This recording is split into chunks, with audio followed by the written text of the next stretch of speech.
제5장.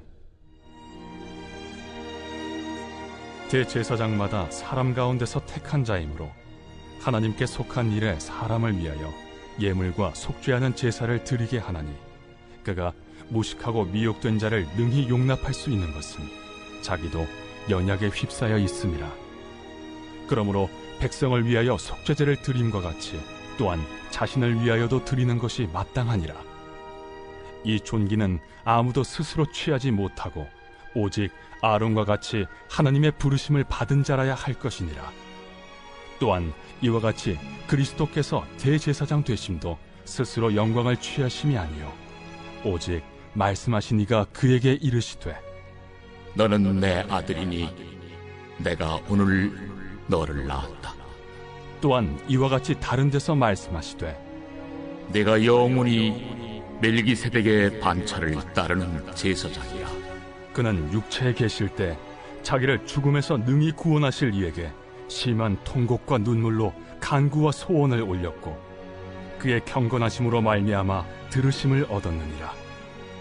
그가 아들이시면서도 받으신 고난으로 순종함을 배워서 온전하게 되셨은즉 자기에게 순종하는 모든 자에게 영원한 구원의 근원이 되시고, 하나님께 멜기세덱의 반차를 따른 대제사장이라 칭하심을 받으셨느니라. 멜기세덱에 관하여는 우리가 할 말이 많으나 너희가 듣는 것이 둔함으로 설명하기 어려우니라.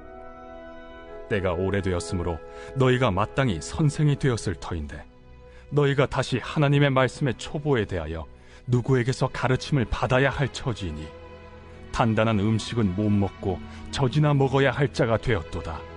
이는 젖을 먹는 자마다 어린아이니 의의 말씀을 경험하지 못한 자요, 단단한 음식은 장성한 자의 것이니 그들은 지각을 사용함으로 연단을 받아 선악을 분별하는 자들이니라. 오늘 본문인 히브리서 5장은 대제사장이신 예수님에 대해서 말씀하고 있습니다. 히브리서 저자가 이 편지 내내 질문하는 것이 있는데, 그것은 예수 그리스도는 정말 어떤 분이신가 하는 것입니다. 이 고난과 박해 속에서 살고 있는 1세기 기독교 신자들에게 예수를 떠나서 본래 자기들이 믿고 있었던 유대교로 돌아오라는 유혹을 받고 있었던 그 유대인 기독교 신자들을 향해서 예수를 믿는 것이 과연 이런 모든 핍박을 견뎌낼 가치가 있는 것인가, 그것을 계속 설명을 하는 거죠. 오늘 본문에서는요, 예수 그리스도는 유대교의 대제사장보다도 뛰어나신 분이다 라는 것을 말씀을 합니다. 제사장은 하나님과 사람 사이에 서서 중재하는 사람입니다. 백성들이 자신이 지은 죄들을 뉘우치면서 하나님께 용서를 구할 때 제사장들은 그들이 가지고 온 제물을 가지고 하나님께 제사를 드렸습니다. 이 제사장은 하나님과 또 하나님의 백성들 사이를 이어주는 다리와 같은 그런 역할을 감당했습니다. 이 제사장들 중에서도 가장 높은 사람이 대제사장입니다. 대제사장은 1년에 한 번 대속죄일에 유일하게 지성소에 들어갈 수 있는 사람, 그래서 유일하게 그 대속죄일에 지성소에서 제사를 드릴 수 있는 사람이 이제 대제사장이죠. 그런데 이제 문제가 있는데요. 그것이 무엇인가 하면 이 아론으로부터 시작해서 그 아들로 이어지는 대제사장이라고 할지라도 그들 역시 연약한 죄인이라는 것입니다. 오늘 본문 2절 3절은 이렇게 말씀합니다. 그가 무식하고 미혹된 자를 능히 용납할 수 있는 것은 자기도 연약에 휩싸여 있음이라. 그러므로 백성을 위하여 속죄제를 드림과 같이 또한 자신을 위하여도 드리는 것이 마땅하니라. 이 대제사장이 이제 중재자로 딱 섰는데, 그런데 이 대제사장 역시도 이제 연약한 죄인이기 때문에 완벽한 중재자가 될 수 없다는 것이죠. 죄인이 어떻게 다른 죄인을 중재할 수가 있겠습니까? 자신도 죄인인데 이제 완전하게 중재는 할 수 없다는 것이죠. 그래서 이 대제사장들도 하나님 앞에 나아갈 때에 먼저 자신들을 위한 그 속죄 제사를 드려야만 했습니다. 자신들도 죄인이기 때문에. 근데 좋은 점은 또 한 가지가 있습니다. 그것이 무엇인가 하면 이 대제사장이 연약한 죄인이기 때문에 좋은 점 한 가지는요, 자신도 죄인이기 때문에 다른 죄인들을 이해하고 또 용납해 줄 수 있다는 그런 장점이 있었죠. 그렇다면 이제 이 사람 대제사장과 비교해서 과연 예수 그리스도는 어떤 분이신가, 어떤 대제사장인가 하는 것인데요. 이 제사장은 레위 지파 중에서도 또 이제 아론의 아들들만 될 수가 있었습니다. 그런데 예수님은 유다 지파이면서 이제 대제사장이 되셨다는 말씀이에요. 그것이 어떻게 될 수 있었는가 하면 예수님은 아론의 반차를 따른 대제사장이 아니라 멜기세덱의 반차를 따른 대제사장이다, 그렇게 말씀하는 것입니다. 창세기 14장 말씀을 보면요, 갑자기 이제 멜기세덱이 등장합니다. 이 멜기세덱을 어떻게 소개하는가 하면요, 살렘 왕이면서 또 지극히 높으신 하나님의 제사장, 이렇게 이제 창세기 14장을 보면 그렇게 소개하는 것을 볼 수가 있습니다.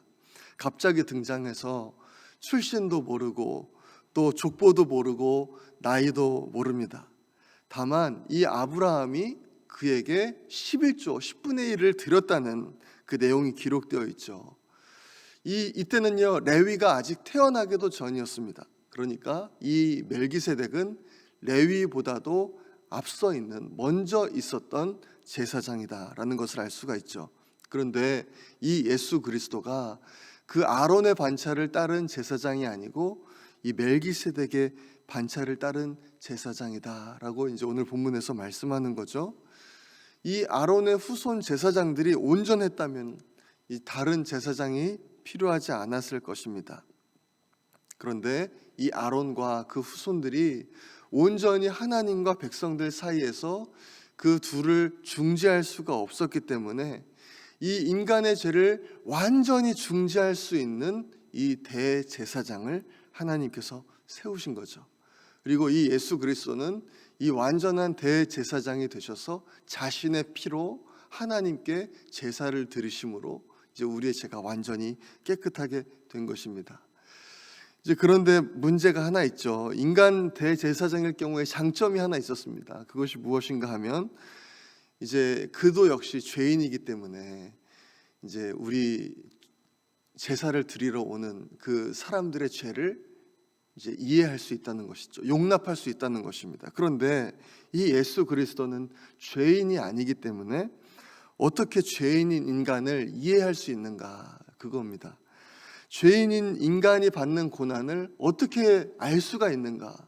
그렇기 때문에 죄인인 인간을 어떻게 온전히 용납할 수 있는가? 그게 이제 문제였습니다. 이에 대해서 오늘 본문 8절 9절은 이렇게 말씀을 합니다.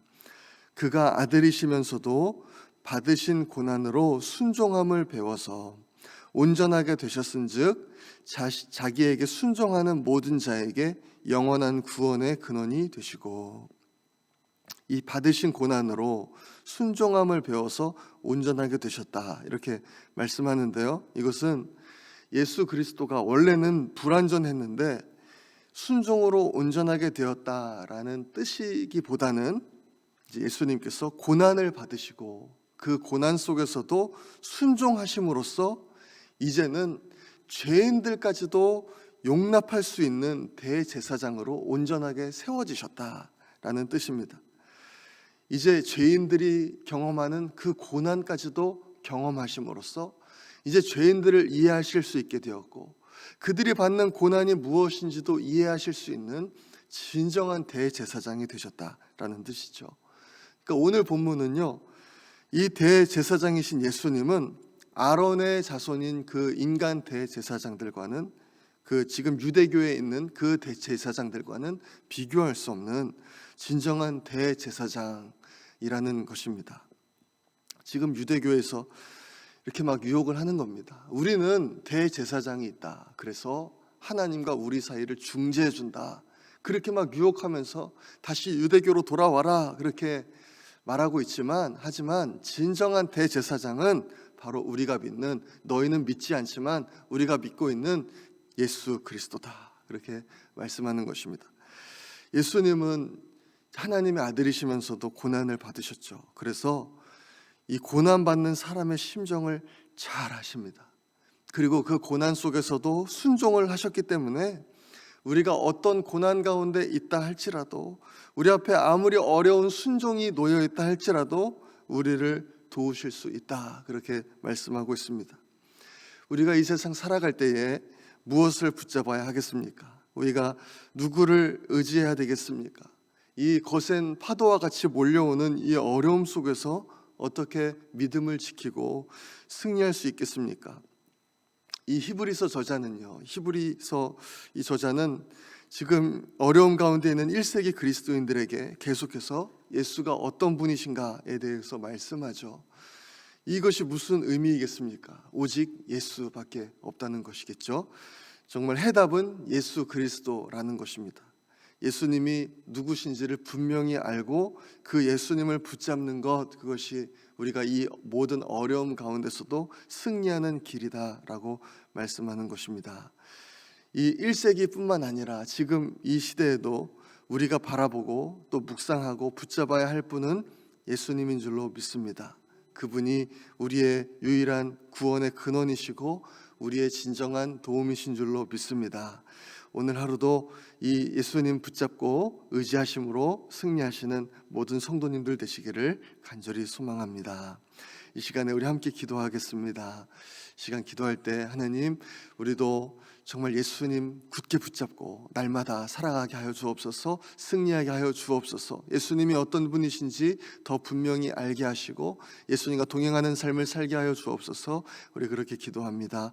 어려움을 겪고 있는 성도님들과 또 질병으로 고통받고 있는 환우들 위해서 기도해 주시고, 온 성도님들에게 구령의 열정을 주셔서 의리를 통해 많은 영혼들을 구원해 주시도록 기도하겠습니다.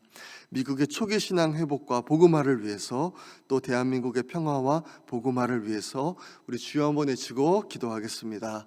주여.